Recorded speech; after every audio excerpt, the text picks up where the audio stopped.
All right, today we're diving into a short story that is, well, it's just so simple on the surface, but it's also quietly devastating. It's called Katba by Ghulam Abbas. And at its heart, it's the story of a very ordinary man, his one big dream, and a final, just heartbreaking twist of irony. So let that sink in for a second. This is the story of a man whose tombstone was the one thing he lived for. I mean, wow. That quote just perfectly captures the story's central, crushing irony. How does a person's whole life become defined by an object that's supposed to mark their death? It's a wild thought, right? To get how this could even happen, we've got to meet the man at the center of it all. Okay, so to really get a handle on his dream, you first have to understand his world.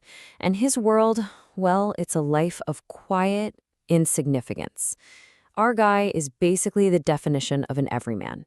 He's just lost, a tiny piece in this huge, soul-crushing bureaucracy that seems almost designed to make him feel completely and utterly small. And here he is, Sharif Hussain. But notice how he's introduced. It's not as a hero or a father or a husband. No, he's a file entry clerk grade 2. That's it. His whole identity, his entire being is just boiled down to his job title. He's just another small cog in a giant machine. And that feeling, that deep-seated anxiety of being totally insignificant, that's going to drive everything that happens next. So this really lays out the two worlds he lives in. On one hand, you've got his reality, a shared apartment, a tiny 40 rupee salary, a nobody, a second-grade clerk.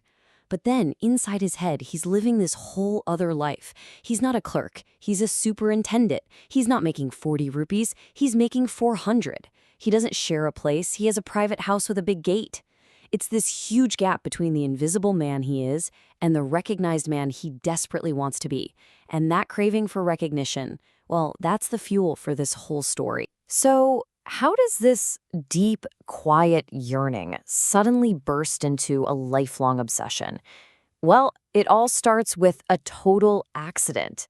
A single chance encounter in a junk market that, believe it or not, is going to change the entire course of his life. You have to picture this.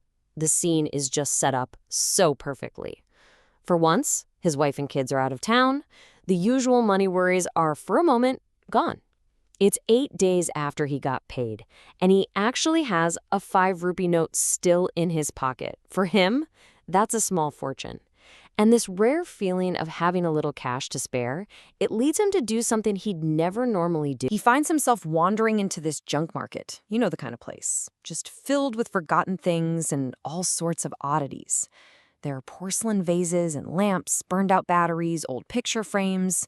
He sees surgical tools right next to sitars, a stuffed deer, a Buddha statue, the whole shebang.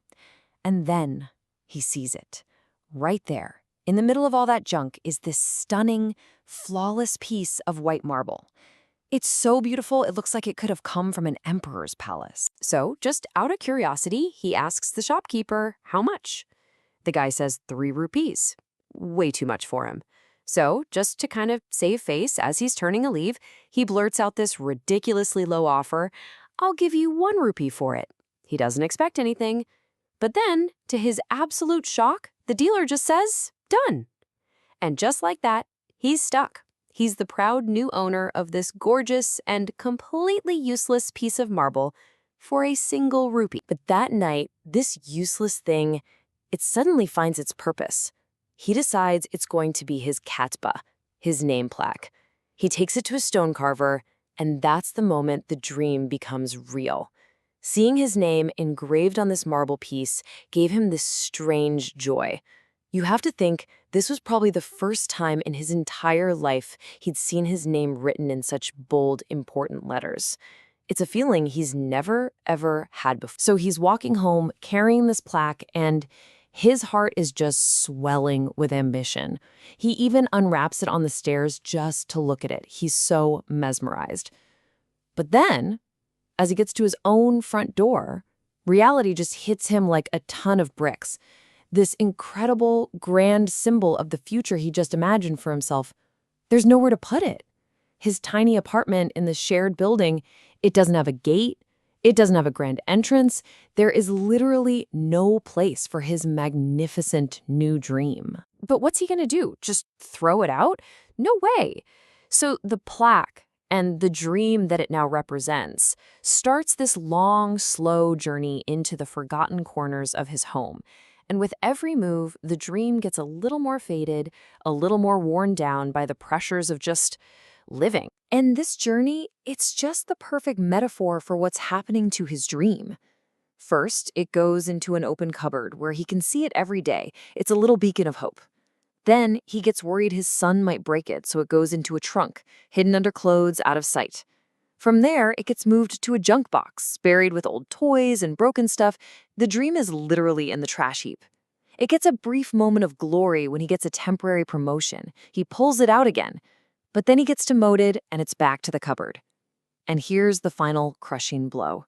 It gets pushed aside to make room for his son's cheap paper flowers, a new dream pushing his old one out of the way. And just like that, years pass. Decades, really. His kids grow up, his daughter gets married, his body gets old. You know how it is. Life just takes over. The daily grind of educating his sons, providing for his family, just getting by. It all pushes that grand ambition further and further away. The house, the name plaque, it all just becomes this distant, faded memory of a life he thought he was going to have. Okay, so Sharif Hussain retires at 55. And this is where the story reaches its final and incredibly poignant conclusion. His end really was just as unremarkable as his life had been. He retired, lived quietly for a few years, and then one cold winter night, he catches a chill. It turns into pneumonia. 3 years after retiring, he just quietly passes away. A quiet end for a very quiet man. So his son is going through his father's things, and there isn't much. And that's when he finds it, the long-forgotten marble plaque. Now, the story tells us the son loved his father dearly, and seeing his father's name carved so beautifully like this, tears just well up in his eyes. He stands there and just gazes at the calligraphy, the designs, for a long, long time. And that brings us to the final question, doesn't it? Here's this object, this symbol of a whole life that was never lived. It's been rediscovered after decades of being hidden away. So what's going to happen to it? What will the son do with his father's one big, unfulfilled dream? Well, here it is, the final, absolutely heartbreaking twist.